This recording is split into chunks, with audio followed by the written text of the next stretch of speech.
Hello and welcome to Emergence, Leading from the Field. My name is Artemis Evangelidi and I am your host. This podcast shines a light on courageous leaders from around the world, leaders who are shaping the future in bold and inspiring ways.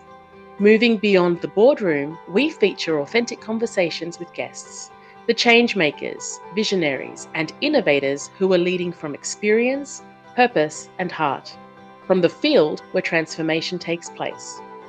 These are conversations with people who are listening deeply, acting boldly, and are doing their part to shape a more conscious and connected world. Our conversations will offer a rare glimpse into how our guests have overcome challenges while spearheading innovations that have enabled them to lead from the front lines. Be inspired as our guests share their journeys. Today, I am absolutely delighted to welcome Whitney Harvey.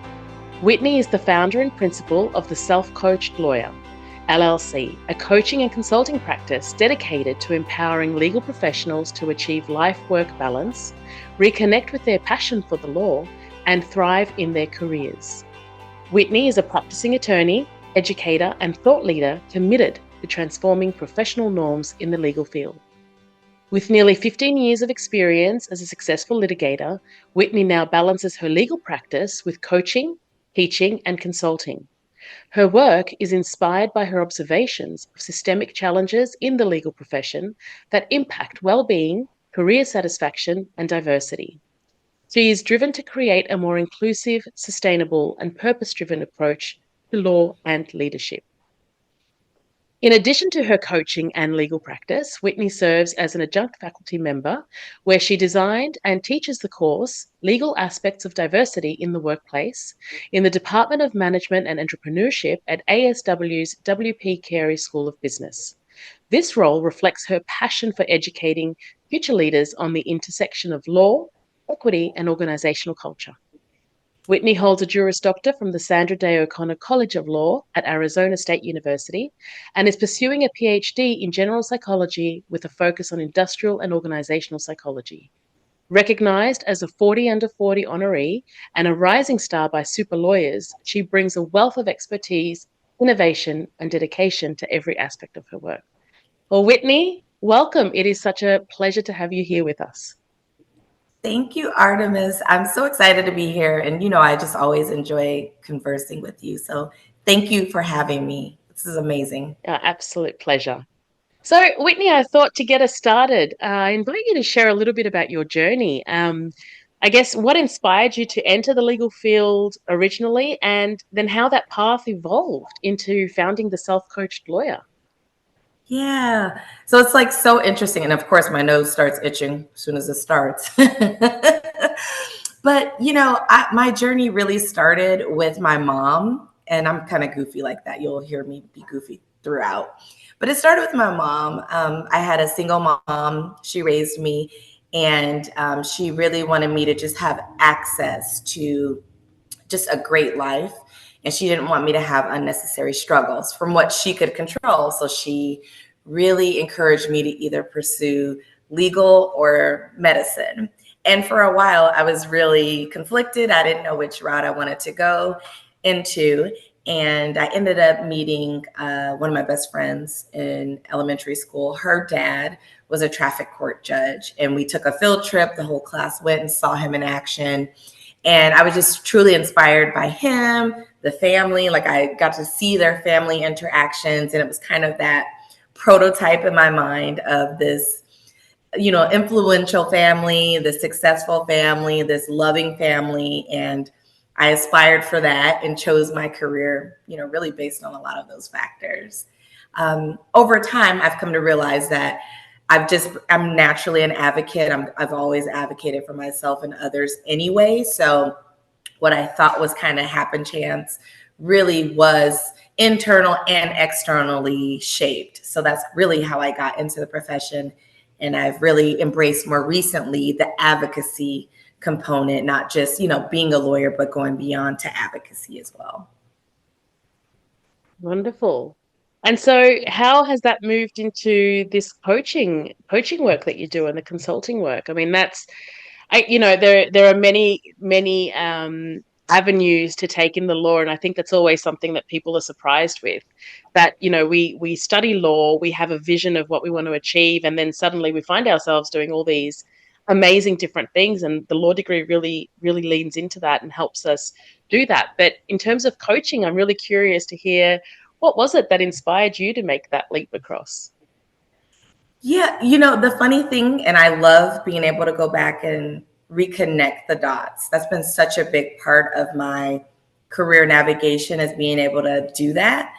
And I initially thought it was because I just kind of had to navigate challenges on my own. I had some mentors and some support, but ultimately I had to make difficult decisions in my career, whether it was work environment, whether it was how to handle a difficult case or navigate some strain with a client. It still ultimately comes down to you. So that's where the self-coach lawyer comes from, is really you ultimately leading into and deciding from intuition and your informed perspective. And so I thought it was really through my own experience that way. And I've come to realize now that no, I actually saw an example, a positive example of coaching when I was a young associate. I was about 3 years in, and I participated in this group cohort that focused on business development for women attorneys. And there was a woman lawyers coach in there that basically helped us, kind of figure out our unique approach to business development. And so that was kind of my initial encounter with a coach to women lawyers. That was really my only experience. So I went through my career, all of that. But ultimately, I think what happened was I had representation in seeing a women lawyers coach. And I went through my own challenges and growth opportunities. And then I kind of combined that experience with my lived experience and came up with the idea of needing a coach and help support other attorneys in navigating their own personal journeys. Yeah. So Amazing. I love that. thank you. Yeah, it's kind of, it's really the lived experience. That's really all it Yeah. comes down to. Yeah. Yeah, absolutely. Absolutely. How has your experience, as a litigator and as an attorney kind of fed into how you support others in the profession? I know that, we regardless of where we are in the world, our profession seems to have the same challenges and the same issues around lawyer well-being and workplace cultures. Um, and I guess, once we've experienced that in practice, we have that insight as lawyers to be able to support the profession through such challenges. But I'm curious as to your own experiences. Was there something pivotal that happened in your own experience as an attorney that helped you and helps you now support others in the profession? Yeah, I would say it's been a multi-faceted set of circumstances that have gotten me to this place of wanting to help.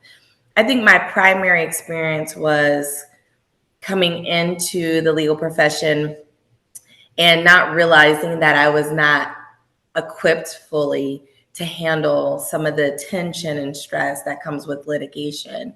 I didn't know what litigation really entailed. We had mock trial and some moot court competitions in law school, but the actual day-to-day work of it, I had no idea of it. Even as a summer associate, right? You kind of get some glimpses, but you're still shielded and protected.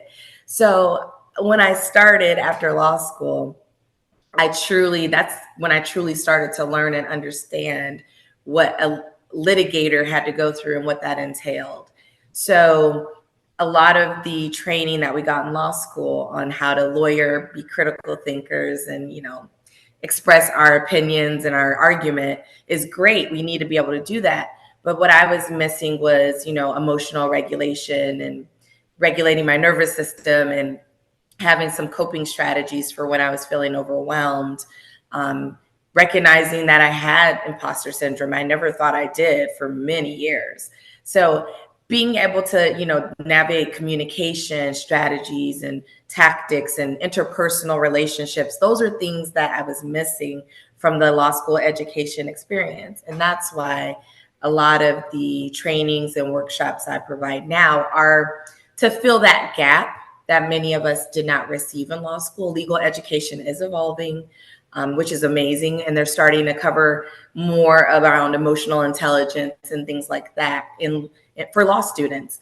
But there is, generations of us as lawyers that did not have that training, and we've had to learn on the job. And I think there's still room for growth there, even for those of us that feel tapped into those skills. So that's my hope and my aspiration in doing the coaching and the consulting, is to bring that into law schools, but also to bring it into legal organizations where people might not have received that sort of training. Yeah, absolutely. And I'm really happy to hear that it's changing, Whitney, in the US, around how our students are being educated on these topics. I have to say, in Australia, we are a bit behind in that space, and there has been conversation around, bringing in these more essential skills at the law degree level to support law students to understand what they're getting themselves into and what they're going to have to face once they step out of law school and into the real world. But we still have some way to go. And I guess you and I are both on the board of the Mindfulness in Law Society. And I know that, in conversations that we've had previously, what drew us to this work was this ability to impact the field and influence the field in a greater way, to empower people.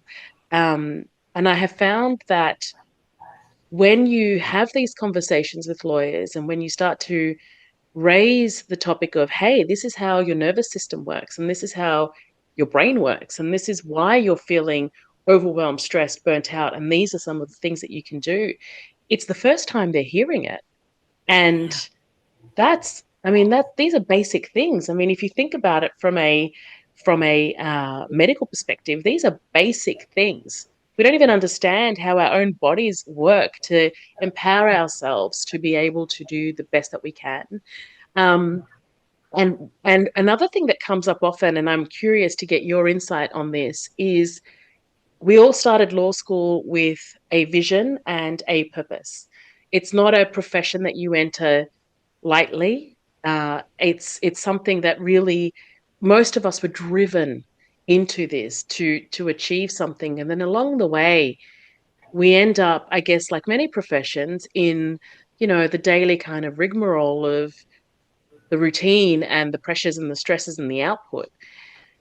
How have you come across this? I'm sure you've seen it as well, where people are disconnected from their purpose or their passion, and have forgotten why they did it in the first place. Do you find that reconnecting them with this is a game changer?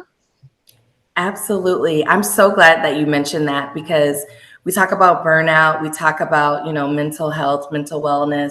But what I found as like the greatest demotivator right now in the profession, and I really think across industries, is this lack of a sense of purpose. People not seeing or being able to make sense of their experience and really where they fit into all of it. You mentioned empowerment, which is just one of my favorite words. It's so essential. I find that anyone that's in a work environment, organizational environment, needs to feel empowered in what they do. It's such a game changer when you go from feeling like you're getting dumped on with assignments or things that you don't feel like doing, and reframing that experience and saying, actually, you're receiving those assignments because you're a rock star. You're great at closing these cases. You're great with clients, client service, client management. That changes a person's experience and trajectory, and it reconnects them in a very simple and easy way to the work. It reconnects them and energizing them by them knowing that this is why they are here. And you can lose sight of that depending on the area of law you're in. So I've done, personal injury for 15 years. That's not always like perceived as being glamorous, and so, sometimes you're dealing with car accidents and looking at medical records, and you might feel like, okay, what big difference am I making out in the world right now? So it's easy to burn out. But when you can look at it from a different vantage point and say, I'm supporting someone through, one of the worst times in their lives, I'm empowering my clients in a traumatic experience to help them heal physically, mentally, emotionally, that was one way for me to be able to reframe that experience and say, this is essential, what I'm doing as a personal injury attorney. So purpose is so critical to the way that we approach the work and the way that we see ourselves in the overall picture of the legal profession. Yeah, absolutely. I often say, and I say this to junior lawyers as well when I get them in a room, that I invite you to think of the work that you're doing and to think of your role as the healer, because what you're doing is healing people who are suffering with whatever conflict or problem or issue has arisen in their lives. Like, you don't, for the most part, you will go to a lawyer when there's a problem, except for corporate and commercial law, and when you're working on transactions and so forth. But even there, I mean, I was a corporate commercial lawyer for 23 years, but even there, people are suffering because there's Yeah. stress, there's unknown, there's uncertainty, there's ambiguity. And I always saw my role, and I invite other lawyers to see their role as the healer. You are healing. You are holding space for people to find a resolution, or to recover from a conflict, or to find a different way forward after years and years of suffering, perhaps, or in your field, in with injury and with physical pain and suffering, which then impacts on your emotional state. So I love that you said that, and I love that you brought that in, because it truly is what we do. And if we were able to reframe that for the profession, to say, actually, you are in the business of healing.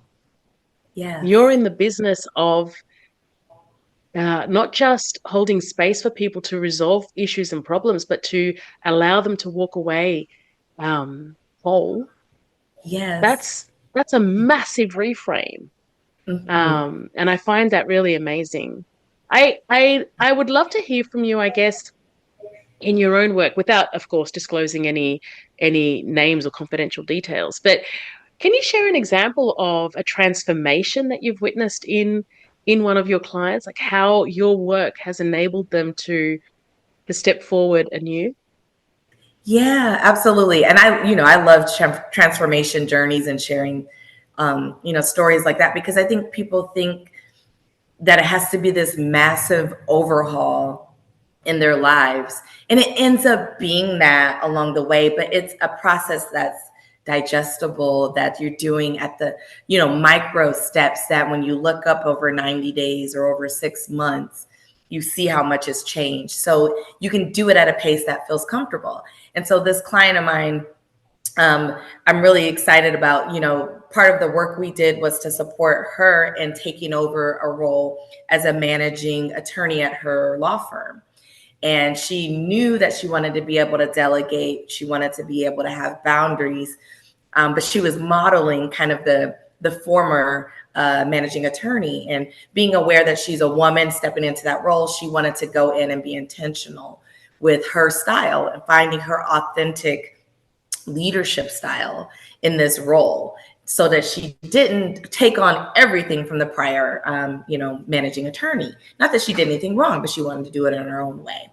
And so we started our work. We used hypnobreathwork, which is one of my modalities. 6 sessions over 3 months was all we did. That's all she committed to.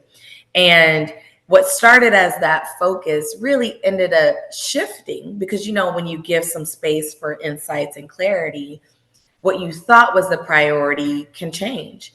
And what she came out of the experience realizing was that she actually wanted to spend more time at home with her son.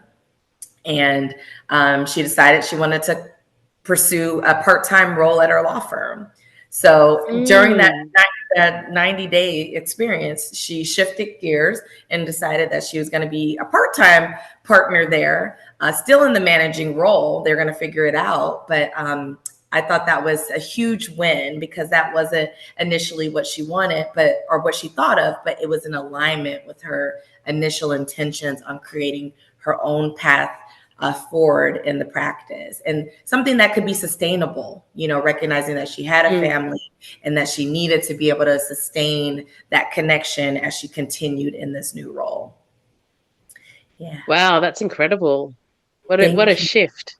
And Yeah. so perhaps our listeners might want to learn more about the hypnobirthing process and what that entails. What is that exactly? Yes. So hypno breath work, it combines three components. So it's hypnosis, breath work, and then visioning. And the Mm, hypnosis really just comes forward through the breathing pattern. You're taking deep breaths into your belly and into your chest. So that gets you in that theta relaxed state quicker than you might get there if you were just meditating or resting or something like that. So it's because of that breathing pattern that you're able to get relaxed. The breath work clears out any stagnant or unprocessed emotions or unprocessed energy so that you can enhance your clarity.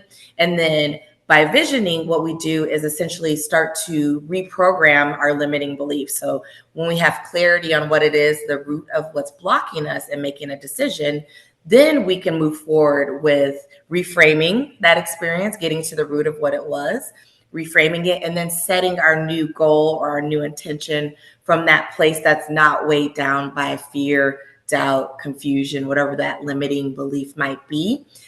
So you are still setting goals and intentions. You're just doing it from a place of deep clarity, deep focus, and less stress, less anxiety, less tension, which really inhibits a lot of the decision making process. absolutely. Well, that's incredible. And do you Thank find that lawyers lean into this work? Oh, yes. I've actually been pleasantly surprised, Artemis, with just the level of interest. So when I was first starting my Mm. coaching, I would say, hey, who wants to try, get a discounted coaching session with me? And it was like crickets, right? And then when I said, hey, I'm certified in hypno breath work, it combines like instrumental music. You get to put on an eye mask, lay down and hear me give you affirmations. And people said, oh, yeah, I'll sign up, so they love it. It's something different. It gives people permission to take care of themselves, to engage in self-reflection. And these are 20-minute sessions. These are very short experiences, but it gives people permission to do that at conferences, in work environments, even at home. But I think people feel like they need permission, lawyers especially. They feel like they need permission to engage in that form of self-care. And it's essential. It's essential for our mental health and our brain health, our performance, our ability to think clearly. So when people really find out the benefits, not just for stress relief, but for performance and productivity, time management, etc., then they are really curious about this experience. Mm. Yeah. How wonderful. And Thank you. imagine a profession where this was rolled out as a norm. Yes. I think that would help us, tackle some of the systemic challenges that we face in the profession. I'm curious also from your perspective, and I know that you teach, the legal aspects of diversity in the workplace. What what are you seeing as I guess, the patterns or the cultural norms that really need to urgently shift within the legal profession? Sure. So within the legal profession, I think we already talked about the great disconnection from purpose, which is huge. But the more emergent crisis, I would say, is disengagement. So disconnection. Isolation is huge right now. You have people working remote, hybrid, but even in the office, we're not relating with one another. We're not seeing each other at the human level. We're not comfortable with our authenticity. We're not comfortable advocating for our needs when we are going through challenges. So maybe I'm grieving the loss of a parent, or I'm going through a health condition. We're not comfortable advocating for that flexibility that we might need. We might need an accommodation. Like, we're just pretending like that doesn't exist. So we are masking our humanness, our humanity, and wondering why no one has, compassion generally, or why we're suffering from compassion and empathy in the profession. And so it starts with us. If people, I believe people want to help. I believe people want to connect, but we're not creating opportunities for that. And it starts with us by humanizing ourselves in our work experiences. And that can be gradual. It doesn't have to be, sharing all of your personal business, of course, at work. I'm not saying you need to do that. But I think you can be honest as a leader if you're, having finite resources and we're trying to navigate change and we can't do it fast enough and people are burning out and they're growing weary and wondering if you're, staying accountable and transparent with the information. As a leader, you can say, I'm here with you. I understand your frustration. I'm frustrated too, but guess what? We're going to get through this. I'm advocating for you above, and you can express and relate to people. You don't have to act like it's all together and act all buttoned up, right? But you don't have to beat up on the organization either. So I think people connect when they know that they have someone advocating with them in the trenches with them. And that starts with authenticity as a leader. Absolutely. I love that. And, authentic leadership is one of the core pillars of conscious leadership. And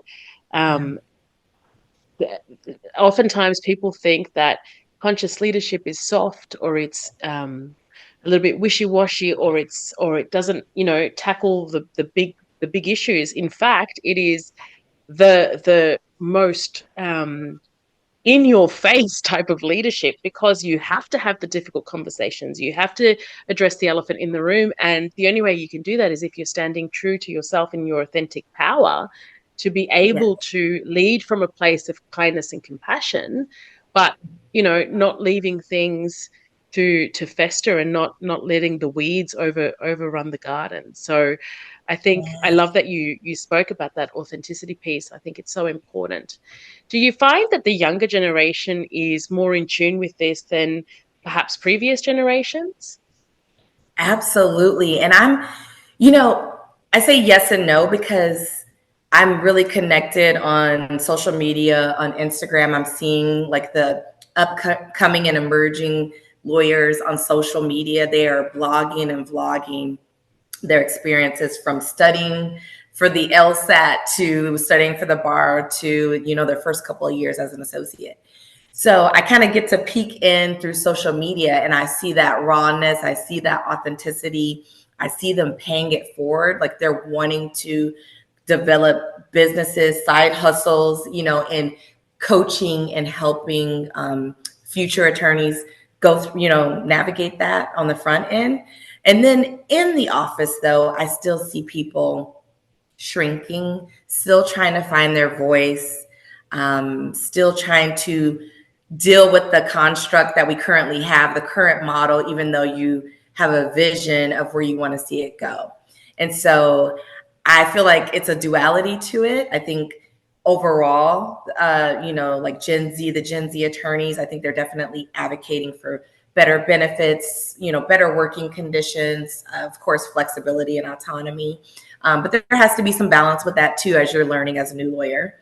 So I see them being advocates there, but I do find there's more freedom for them on social media than perhaps in more of the structured work environment. And we have to create change within in person as well. It's easy to do it kind of from behind the screen on your private social media page, but we need to do it a little bit louder to really have that representation and to really create that momentum that we need for multiple stakeholders to get involved. It can't just be Artemis, can't just be Whitney and, a few institutions and organizations. It has to be, a massive group of people that feel empowered to really help alleviate the suffering of legal professionals.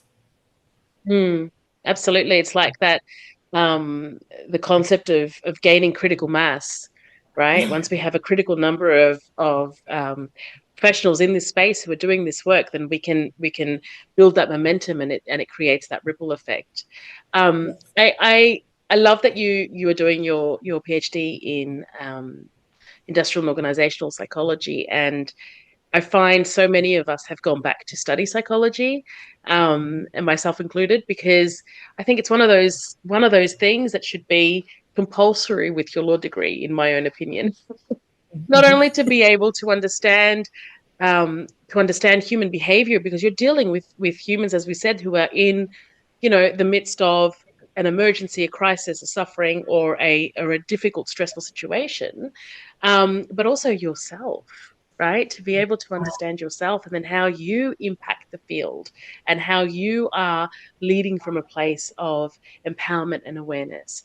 What has been the most interesting thing that's come out in your experience from delving into this area of study? Yeah. I think what's been interesting to me to see is the momentum. So, 2.5, almost 3 years ago, I started the self-coach lawyer 2.5 years ago. And there wasn't a lot of people talking about these topics of lawyer well-being and, legal education reform. And, I've met a few people. I heard a couple of people on podcasts from the pandemic, but it wasn't so pervasive. And so it was really quiet the first year. It was a little bit isolating to want to be a change maker in this space and know that the people I worked with wanted it. We talked about it. We were at lunch complaining and venting. And then yet when I create this business and I'm like, get me into your organization, no one advocated for that. And so it was a little disheartening, but I realized, people are just watching. They're watching, they're seeing more than you know.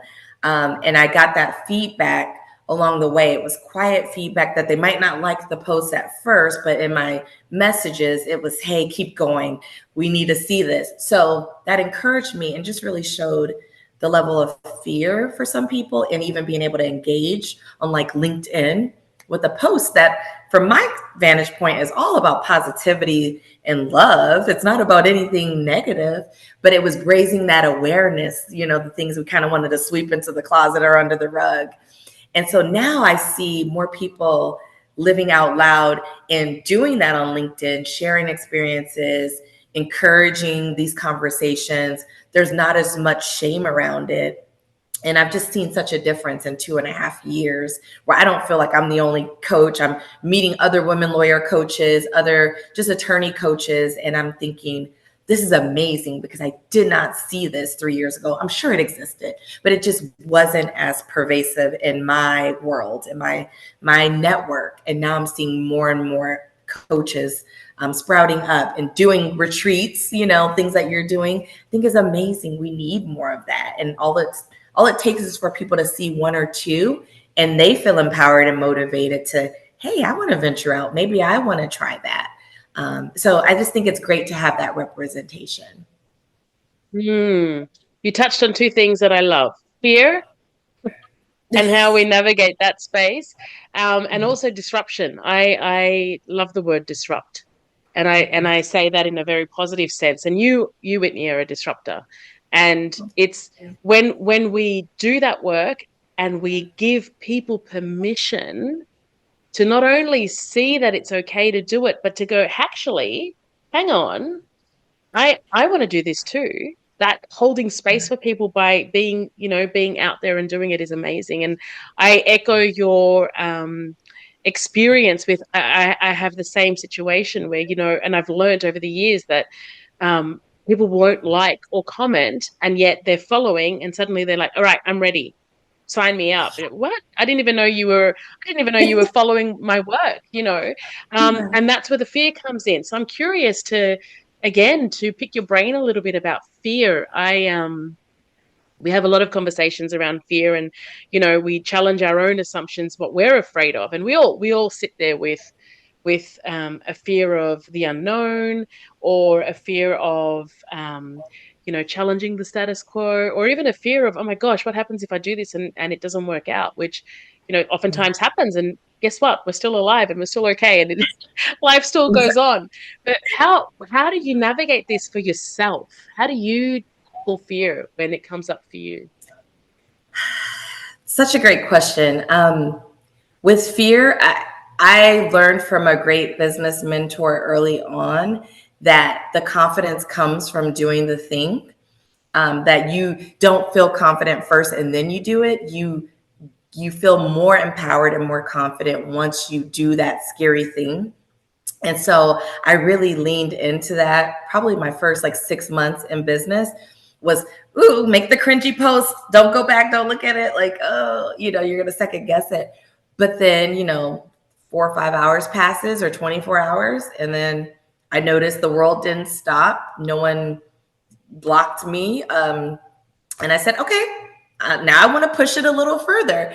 And so it's kind of like that is the psychology component that is almost like exposure therapy, where you have a fear of something, you challenge that fear by just putting yourself out there to a degree that you can handle. Then you sit back and assess. And most oftentimes than not, you recognize that it really wasn't so scary after all.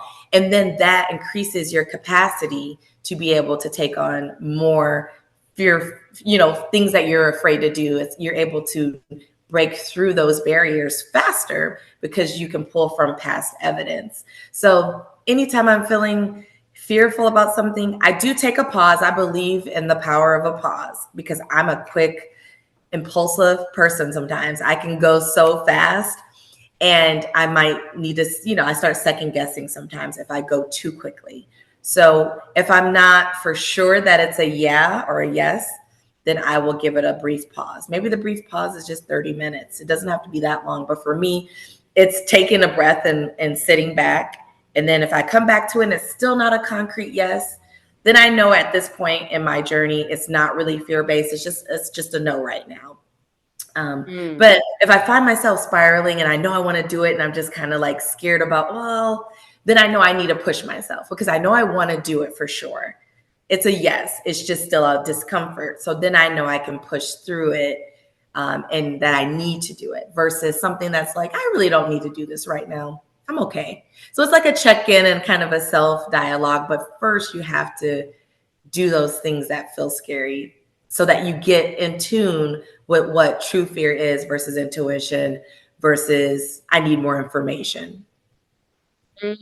What a wonderful way to break that down. And that distinction is so clear. And I think it's going to help our listeners a lot to start to think about these things for themselves. And I loved what you said about how your business mentor said, the confidence comes from the doing, right? Like you have to dip your toe in and then you can feel confident about moving further. So what do you find works for you in terms of your own personal practice to help you stay grounded and attuned? I mean, you're doing so many things. Your days must be absolutely jam-packed. You're dipping your toe in many different different places, and that's amazing. How do you keep it all together? Thank you. Yeah, thank you for asking. It does feel at this first of all, I have accepted this season of my life. I do not intend to have my life look the way it currently looks in terms of the busyness because it's not sustainable and you will burn out if you continue at that pace. But I think that sometimes we confuse that with knowing their seasons and cycles, right? So I don't have children, but for like new moms, I've heard, you just kind of understand those first few years or first couple of years. It's a little rough. You're not getting sleep. You're not probably taking the best care of yourself, but there's an expiration to that. Of course, you're going to continue as a mom, but you will have some more stability. And so I've really embraced that as a startup founder, finishing my dissertation. I just know, I have to get these things done in the next year. But my life, I envision it looking so much differently after, where there is going to be space for less busyness, so to speak, and more intentionality and more alignment and more sharing of thought expertise, and less of that day-to-day kind of hustle and grind. So that's what I'm aspiring for. So what's keeping me grounded is recognizing this is a season and keeping my eye on what I want to create. I'm not creating more of the current. I want to create something different. And then also daily, I have to lead with pouring into myself, filling my own cup because the day will go by. And if you wait to meditate or you wait to reflect until at 9 p.m., you're probably not going to give it your best effort. So when I wake up, as soon as I get out of bed, I don't check my phone anymore. I don't check email.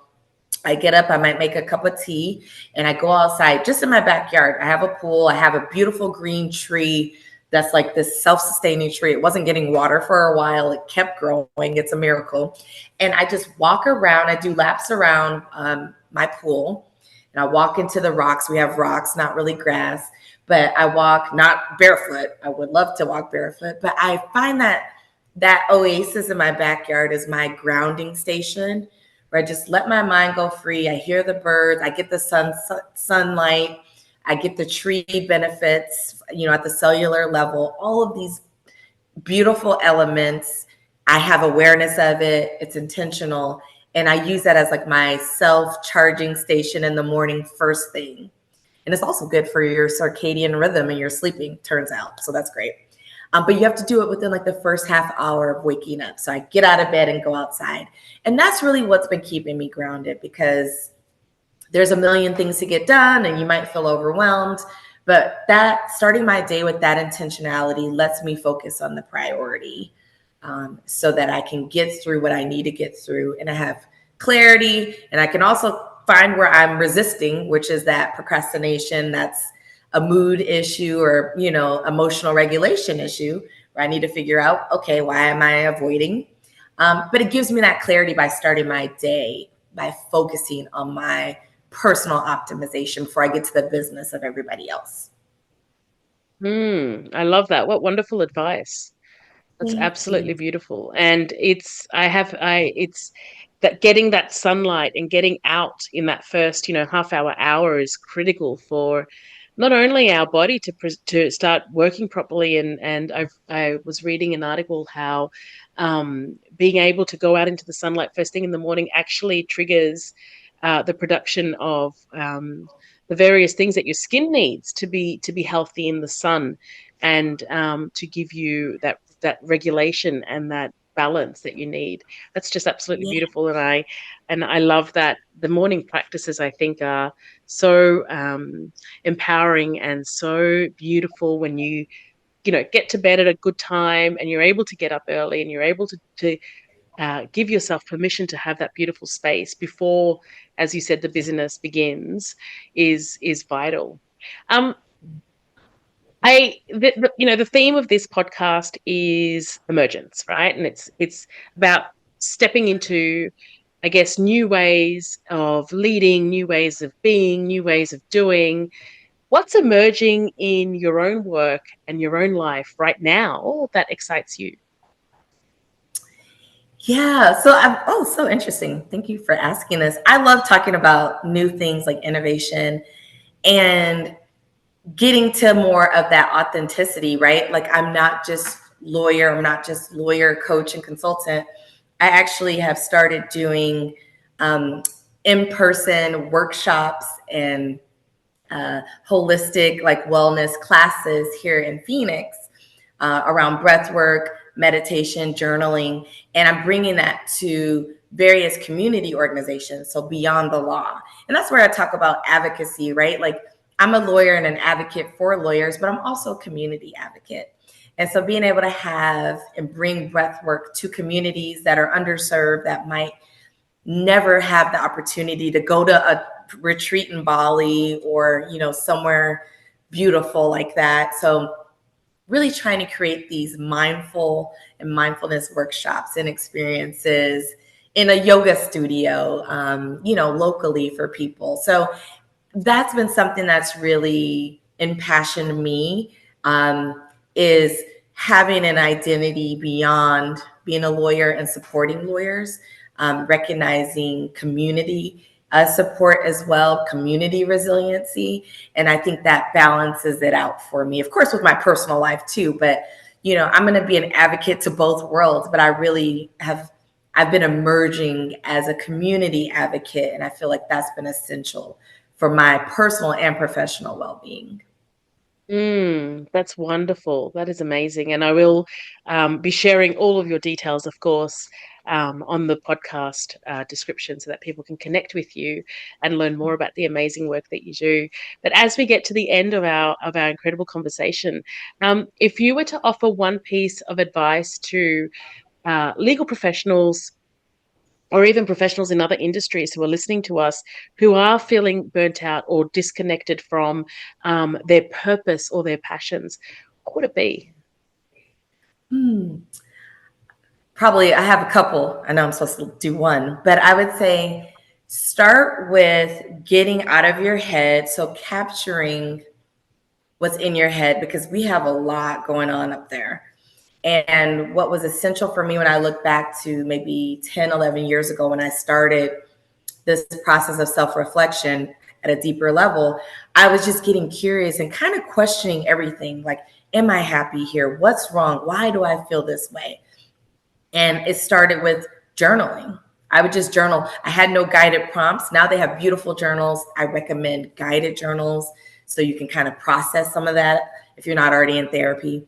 But that's an initial step, is to get your ideas out of your head. You can just brain dump. It doesn't have to be a fancy journal, but just to start making sense of some of your feelings and experiences, I think is essential and critical for you knowing and getting clarity on your next step, which brings me to my other point. Take a first step. Because I was kind of that person having Sunday blues, knowing work was starting the next day. And I was just sitting in my room and it was festering and I was ruminating on it. And I want to go outside and go somewhere, but I don't know where. And I would end up just sitting there, not leaving my house when I was really, not feeling at my best. And so I realized that I could have just gone and chosen one place, right? Maybe I didn't have a good time, but I did something. That's feedback. That's information. Now, the next Sunday, I won't do that. I'll do something else. But when you're just sitting there, never making a decision, and you're stagnant, that enhances the turmoil. It doesn't get you out of the rut because you don't know what's going to help support you personally, your personal well-being toolkit. And so you have to start by getting curious with yourself and just trying one thing, having one conversation, exploring one benefit. Like, there's always one step you can take to try to navigate burnout, try to navigate your well-being if you're going through a challenging time. But you have to be honest with yourself, and then you have to take that step. Wonderful advice. Whitney, thank you so much for today, for your time and for sharing your incredible wisdom, your stories, and your passion. Your energy shines through, and it's so refreshing to hear and to see and to sit in your field. So thank you so much for being here and for being so beautifully raw and authentic with us today. Thank you, Artemis. It's just such an honor. I'm just so glad that our paths have crossed, and I love your energy. So thank you for inviting me into this space. It is sacred. Thank you. And I will come back anytime. Wonderful. Thank you, Whitney. And I will be sharing all of your details, of course. And please, if you are based in the US or even outside of the US, please reach out to Whitney and learn more about the incredible work that she does. It is a gift to this world, as are you. So thank you, and see you soon. See you soon. Thank you.